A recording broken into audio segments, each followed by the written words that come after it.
3 बजे की 3 बड़ी खबरों में आप सभी का स्वागत है। तो 3 बजे की 3 बड़ी खबरों में हम सबसे पहले बात करेंगे कोरोना की। कोरोना के बढ़ते संक्रमण के बीच पाबंदियों का दौर जारी है और दूसरी तस्वीर में हम बात करेंगे ओमिक्रॉन से भी खतरनाक वेरिएंट है।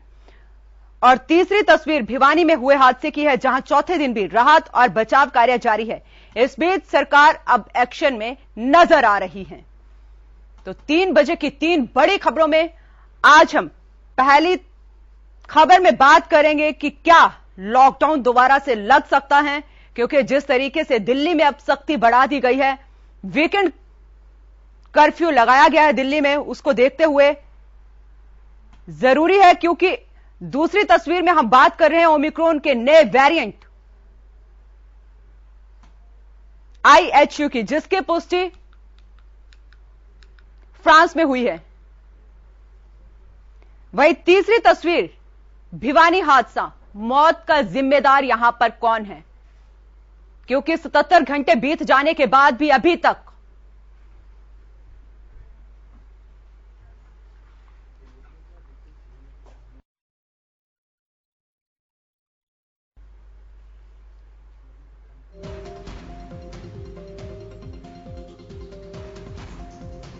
तो अब बात करते हैं पहली बड़ी खबर की। देश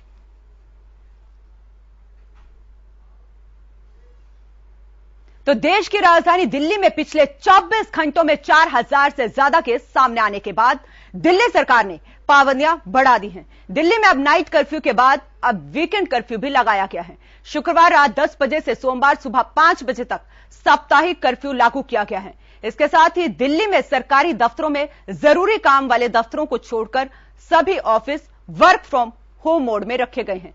साथ ही प्राइवेट दफ्तरों में 50 लोगों को इजाजत दी गई है। बस स्टॉप और मेट्रो स्टेशनों पर भी भीड़ के कारण कोरोना को फैलने से रोकने के लिए बस और मेट्रो को पूरी कैपेसिटी के साथ चलाने का फैसला लिया गया है, लेकिन बिना मास्क के कोई भी यात्रा नहीं कर पाएगा।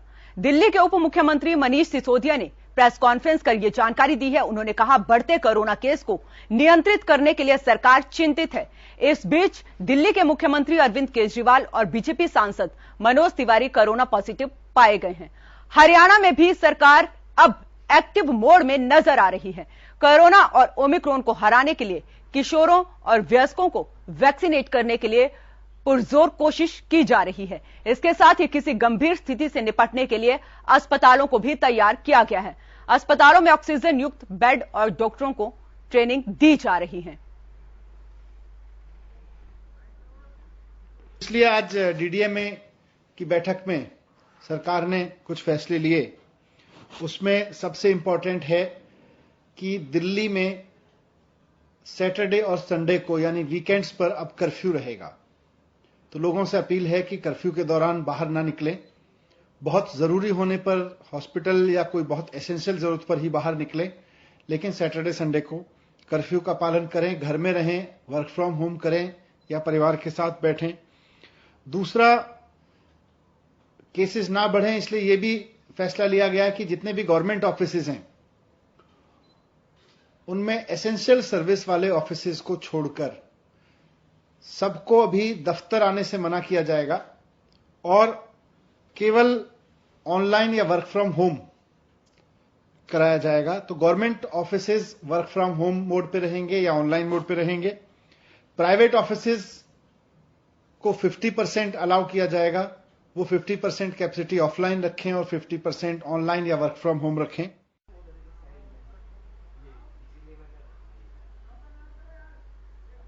चलिए आपको ग्राफिक्स के जरिए दिखाते हैं कि दिल्ली में कोरोना नियमों को सख्त करने के लिए क्या क्या कदम उठाए गए हैं।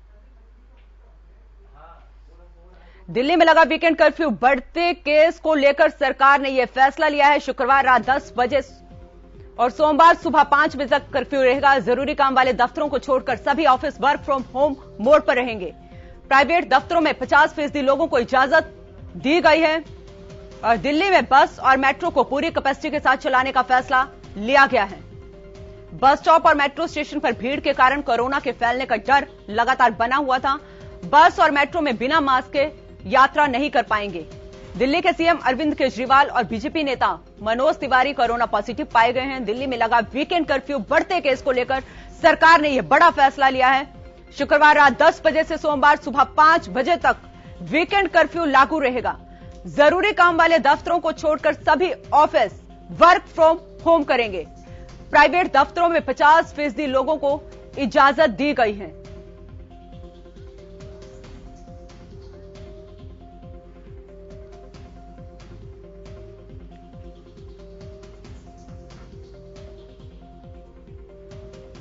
तो दिल्ली के सीएम अरविंद केजरीवाल और बीजेपी नेता मनोज तिवारी भी कोरोना पॉजिटिव पाए गए हैं।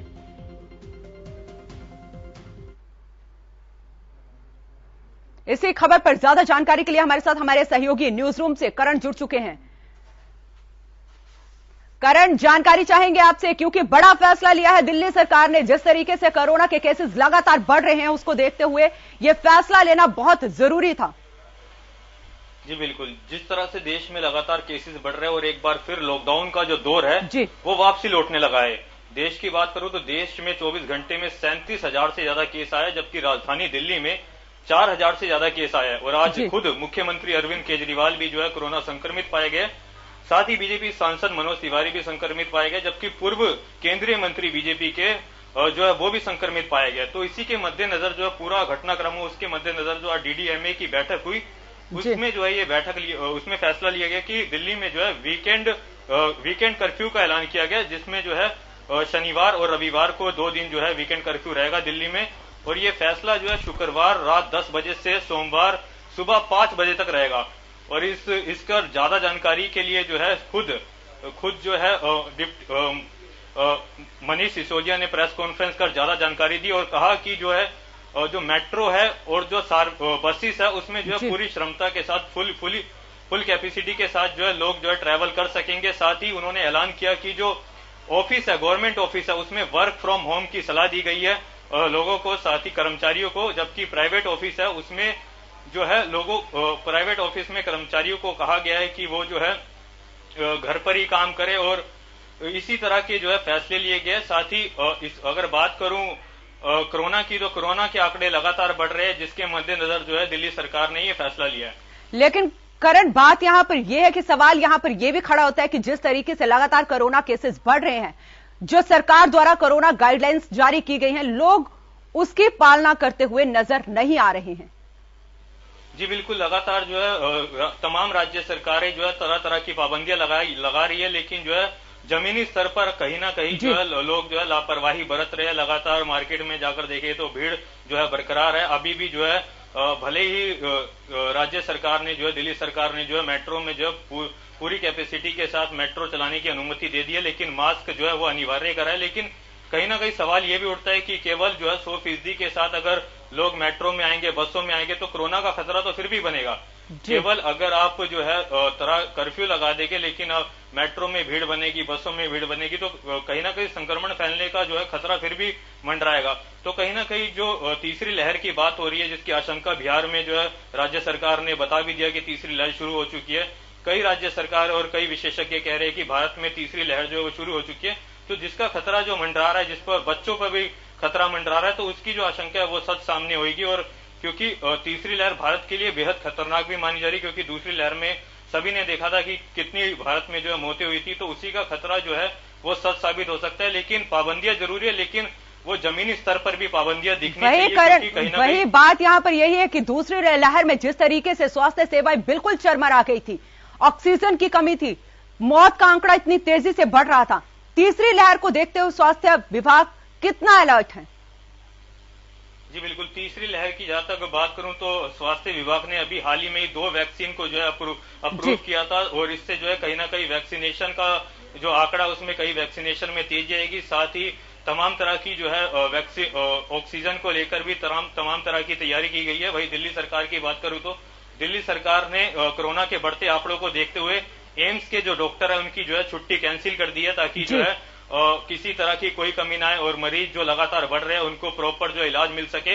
तो तमाम तरह की हर राज्य सरकार कोशिश कर रहे हैं, लेकिन जमीन पर असर दिखना बेहद ही जरूरी है। क्योंकि आज ही हमने फरीदाबाद से भी तस्वीरें देखी थी कि एक तरफ तो प्रदेश सरकार ने जो है कहीं ना कहीं 5 बजे के बाद दुकानें बंद करने का फैसला लिया, लेकिन जो है 5 बजे के बाद भी जो है शराब की दुकानें जो है धड़ल्ले से खोली जा रही थी, कानून का उल्लंघन किया जा रहा था। तो कहने का मतलब यही है कि अगर राज्य सरकारें अगर नियम बनाती है तो उसका जमीन पर भी असर दिखे, जिससे कि जो कोरोना की जो चैन है जो बन रही है, लगातार फैल रहा है, वो उसको तोड़ सके। उस कोरोना पर ब्रेक लगाना बेहद ही जरूरी है, तभी जो है तीसरी लहर को रोका जा सकता है। जी करण, बहुत बहुत शुक्रिया तमाम जानकारी के लिए। तो तीसरी लहर को अगर रोकना है तो जो सरकार द्वारा कोरोना गाइडलाइंस जारी की गई हैं उनकी पालना करना बहुत जरूरी है। अब बात करते हैं दूसरी बड़ी खबर की। कोरोना के तेजी से फैलने वाले वेरिएंट ओमिक्रॉन से दुनिया भर में दहशत का माहौल है। इस बीच फ्रांस में वैज्ञानिकों ने एक और नए वेरिएंट IHU का पता लगाया है जो ओमिक्रॉन से भी ज्यादा तेजी से फैलता है। कोरोना के इस नए वेरिएंट का पहला मामला नवंबर में सामने आया था, लेकिन दुनिया भर के वैज्ञानिकों का ध्यान इस पर अब गया है। दावा किया जा रहा है कि जो पहला व्यक्ति इस नए वेरिएंट से संक्रमित था वो पूरी तरह से टीकाकरण करवा चुका था। वैज्ञानिकों ने जब इस वेरिएंट पर शोध किया तो नतीजे ने सभी को चौंका दिया। ये रिपोर्ट देखिए।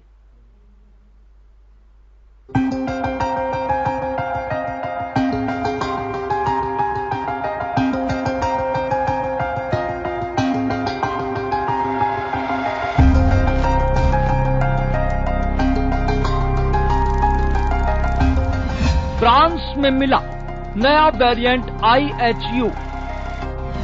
IHU वेरिएंट ओमिक्रॉन से ज्यादा घातक, दुनिया भर में मचा सकता है बड़ी तबाही, वैक्सीन को भी दे सकता है चकमा। अब तक मिले सभी वेरिएंट से है काफी अलग। दुनिया भर में फिलहाल कोरोना के तेजी से फैलने वाले वेरिएंट ओमिक्रॉन से दहशत का माहौल है। इस बीच फ्रांस में वैज्ञानिकों ने एक और नए वेरिएंट IHU का पता लगाया है जो ओमिक्रॉन से भी ज्यादा तेजी से फैलता है। वैज्ञानिकों की इस खोज में सामने आए B.1.640.2 यानी कि IHU वेरिएंट के बारे में दावा किया जा रहा है कि ये टीका लगवा चुके और एक बार संक्रमित हुए लोगों को भी शिकार बना सकता है। शोधकर्ताओं का कहना है कि इस वेरिएंट के कई म्यूटेशन हो सकते हैं जो ओमिक्रॉन के मुकाबले कहीं ज्यादा है। अब भी दुनिया भर में ओमिक्रॉन वेरिएंट ही बड़ा खतरा बना हुआ है, लेकिन IHU वेरिएंट का खतरा भी तेजी से बढ़ रहा है। विश्व स्वास्थ्य संगठन की जांच में कहा गया है कि फ्रांस के अलावा किसी और देश में ये वेरिएंट अब तक नहीं मिला है। वेरिएंट IHU कितना खतरनाक? IHU वेरिएंट यानी B.1.640.2 है। अब तक मिले वेरिएंट से काफी अलग है B.1.640.2। कोरोना के सभी वेरिएंट से ये काफी अलग है। इस वेरिएंट के 46 म्यूटेशन हो सकते हैं जो ओमिक्रॉन के मुकाबले कहीं ज्यादा है। IHU वेरिएंट के कम से कम 12 केस मार्सेलिस में पाए गए हैं। इस वेरिएंट में असामान्य संयोजन देखे गए हैं। नया वेरिएंट कई आनुवांशिक परिवर्तनों को दिखाता है। हालांकि इस बीच महामारी वैज्ञानिक एरिक फेगलडिंग ने ट्विटर पर कहा कि कोरोना के नए वेरिएंट सामने जरूर आ रहे हैं, लेकिन ये नहीं कहा जा सकता कि ये पुराने वेरिएंट्स के मुकाबले ज्यादा खतरनाक है। वेरिएंट्स को लेकर जो चिंता जताई जा रही है उसमें सबसे खतरनाक वो है जिनके म्यूटेंट ज्यादा है। ओमिक्रॉन वेरिएंट का पहली बार दक्षिण अफ्रीका में 24 नवंबर को पता लगा था और तब से लेकर अब तक ओमिक्रॉन वेरिएंट 100 से ज्यादा देशों में फैल चुका है। भारत की बात करें तो अब तक ये 23 राज्यों समेत केंद्र शासित प्रदेशों में फैल चुका है। देश भर में ओमिक्रॉन वेरिएंट के अब तक 1892 मामले सामने आ चुके हैं। हालांकि ओमिक्रॉन को लेकर राहत की बात ये कही जा रही है कि ये डेल्टा जैसे अन्य तमाम वेरिएंट्स के मुकाबले कमजोर है। Bureau report, Haryana news.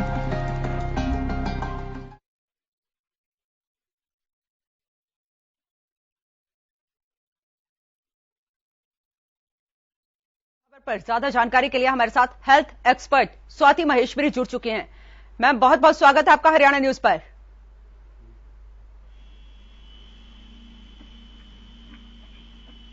Swati ji, आप मुझे सुन पा रहे हैं? हाँ जी, शुक्रिया जी। एक तरफ देश नया वेरिएंट ओमिक्रॉन से लड़ रहा है, वहीं अब एक और वेरिएंट की पहचान की गई है फ्रांस में। कितना खतरनाक है ये डेल्टा और ओमिक्रॉन से? देखिए, अभी बहुत शुरुआती बातें इस वेरिएंट के बारे में पता चली हैं कि इसमें 46 म्यूटेशन हैं और ये माना जा रहा है कि जो मेन स्पाइक प्रोटीन्स हैं उसमें भी म्यूटेशन देखे जा रहे हैं। और फ्रांस के जो साइंटिस्ट हैं उनका मानना है कि ओमिक्रॉन से ज्यादा सिवियर है ये वेरिएंट।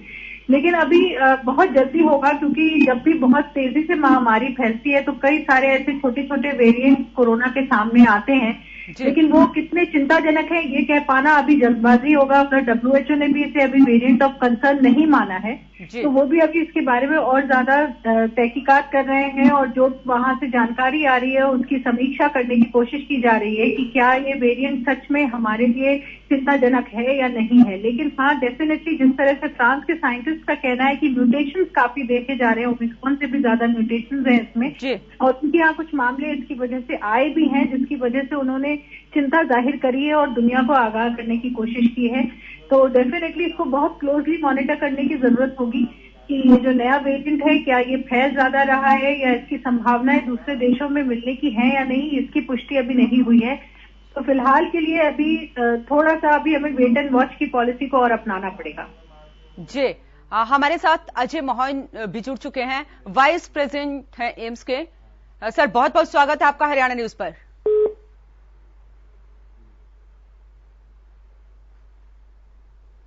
अजय जी, आप मेरी आवाज सुन पा रहे हैं?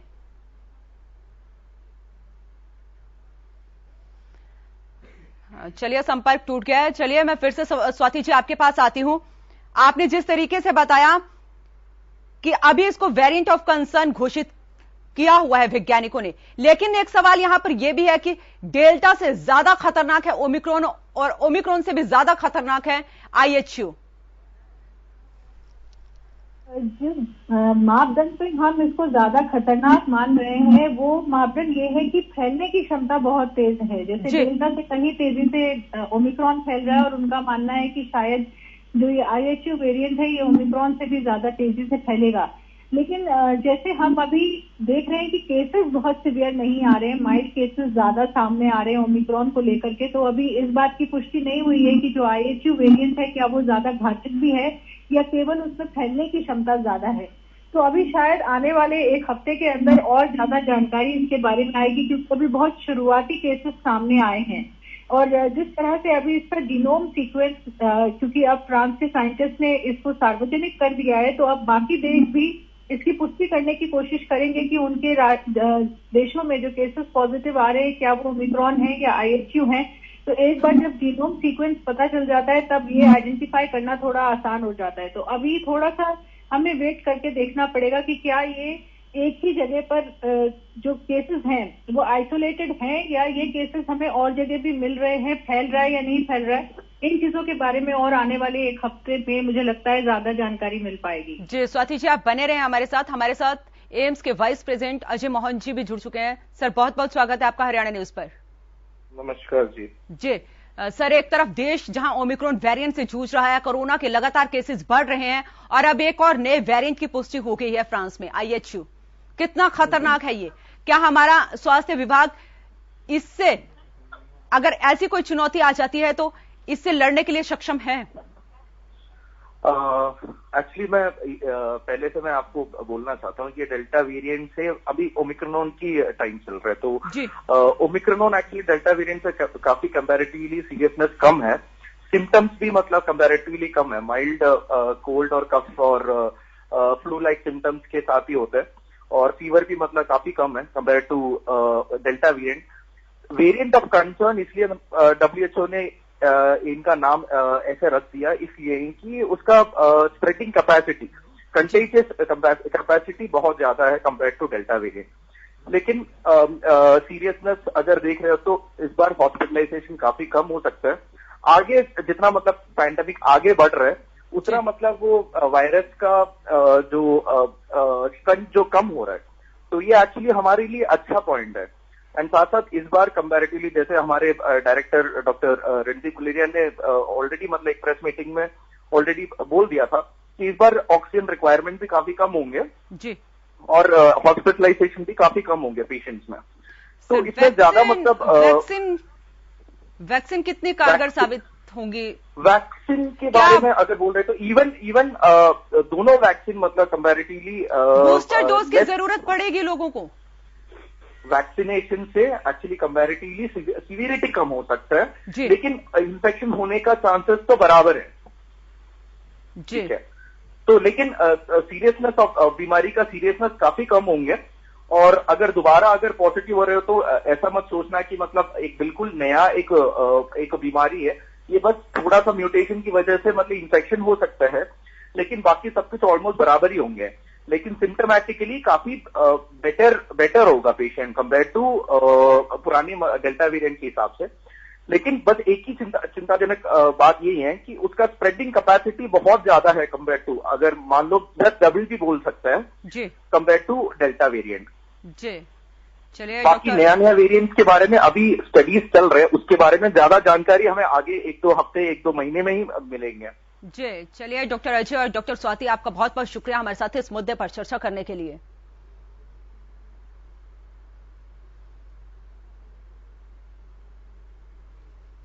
तो चलिए अब रुक करते हैं 3 बजे की तीसरी बड़ी खबर का।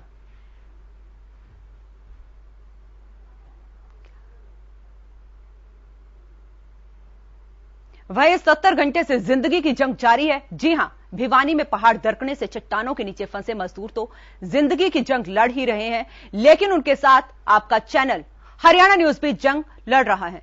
जंग लचर सिस्टम से है, जंग लापरवाह प्रशासन से है। जी हां, इस खबर को हम तब तक उठाते रहेंगे जब तक मासूमों की जान की जिम्मेदारी एक एक अपराधी को उनके लालच की सजा नहीं मिल जाती। बता दें आपको कि डाडम पहाड़ में अभी भी रेस्क्यू ऑपरेशन जारी है।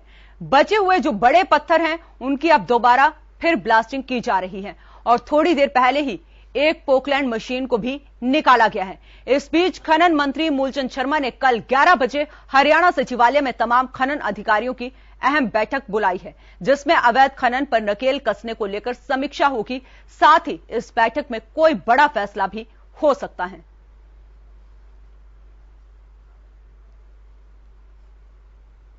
तो चलिए आपको ग्राफिक्स के जरिए दिखाते हैं कि भिवानी हादसे पर अब तक का क्या अपडेट है। पुलिस ने इस केस में पहली एफआईआर दर्ज की है। आईपीसी 304A के तहत गोवर्धन माइंस के खिलाफ केस दर्ज किया गया है। मृतक तूफान सिंह के भाई के बयान पर केस दर्ज किया गया है। वहीं मुख्यमंत्री मनोहर लाल ने मामले में जांच के आदेश दिए हैं। मानकों का उल्लंघन हुआ तो दोषियों को बख्शा नहीं जाएगा, यह सीएम मनोहर लाल ने कहा। खनन मंत्री मूलचंद शर्मा ने इस पर एक अहम बैठक भी बुलाई है। कल 11 बजे हरियाणा सचिवालय में बैठक की जाएगी और डाडम खनन क्षेत्र में हजारों करोड़ का घोटाला हुआ है, यह भूपेंद्र सिंह हुड्डा ने कहा है। पूरे हादसे के लिए बीजेपी जेजेपी सरकार जिम्मेदार है और कुमारी शैलजा ने रविवार को मामलों में न्यायिक जांच की मांग की है। तो खनन घोटाले का पर्दाफाश करने के लिए हाई कोर्ट के मौजूदा जज से जांच करवाई जाए। मैं अवैध तरीके से खनन के मामले की स्वतंत्र जांच हो, किरण चौधरी ने कहा है। तो शाम की विधायक हैं और अब तक 5 शव यहां से निकाले गए हैं और अब भी कई लोगों के दबे होने की आशंका जताई जा रही है।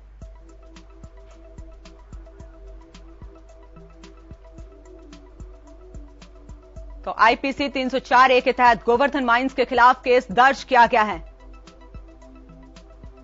और मृतक तूफान सिंह के भाई के बयान पर केस दर्ज किया गया है। इसी खबर पर ज्यादा जानकारी के लिए हमारे साथ हमारे सहयोगी युद्धवीर जुड़ चुके हैं। युद्धवीर, जानकारी चाहेंगे आपसे क्योंकि कल बड़ी बैठक ली जाएगी जिसमें कई फैसले हो सकते हैं। जी, जो ये हादसा हुआ था इसको लेकर के आज दोबारा फिर एक बार ब्लास्टिंग की गई है। जो बड़े बड़े स्टोन बचे हुए थे उनको तोड़ने के लिए आज चौथा दिन भी रेस्क्यू ऑपरेशन जारी है जी। और उनको तोड़ के देखा गया, अब ये टूटे तब देखा है कि भाई एक मशीन और है इसके नीचे, वो संदिग्ध में दिखी है। उसको निकाला जाएगा। अभी मशीनें लगी हैं निकालने के लिए। जी मैम जी, युद्धवीर बात करेंगे क्योंकि कल बैठक होगी। क्या हादसों के बाद ही प्रशासन की नींद खुलती है, सरकार की नींद खुलती है हादसों के बाद ही? क्या इससे पहले कोई फैसला नहीं लिया जा सकता था? ये सभी जितने भी अधिकारी थे ये सब मौन थे यहाँ पे। ये हादसा होने के बाद ही यहाँ पे अधिकारी पहुंचे हैं और अभी ये सब चीज सामने आई गई है। अभी कौन अधिकारी मौन थे या ठेकेदार मौन थे इसके बारे में। जी, और अब तक 5 शव वहां से निकाले गए हैं। रेस्क्यू ऑपरेशन कहां तक पहुंचा है? रेस्क्यू ऑपरेशन अभी जारी है। जो बड़े स्टोन थे वो तोड़े गए हैं। तो शाम में एसडीएम से पूछा गया तो उन्होंने बताया कि भैया एक मशीन हो रहा है अभी नीचे, 1 या 2 की संदिग्ध। लेकिन सबसे बड़ी तो इनकी गलती ये है, अभी इन्होंने आधिकारिक रिकॉर्ड नहीं इनके पास कितने लोग अंदर है या नहीं है। जी, और ऐसे लापरवाह जो ठेकेदार है उसके खिलाफ कब कार्रवाई की जाएगी, ये बड़ा सवाल है यहाँ पर, क्योंकि उस ठेकेदार को यह मालूम नहीं है कि कितने मजदूर यहाँ पर काम करते हैं। ये तो अधिकारी कर पाएंगे और उसके खिलाफ कब कार्रवाई करें हैं। जो यहाँ पे तूफान नाम का बिहार का एक लड़का था जो मशीन के ऑपरेटर था, उसकी डेथ होगी। उसके भाई ने ये एप्लीकेशन यहाँ पे दी है, एफआईआर कटवाई है थाने में। जी बहुत बहुत शुक्रिया युद्धवीर तमाम जानकारी के लिए आपका।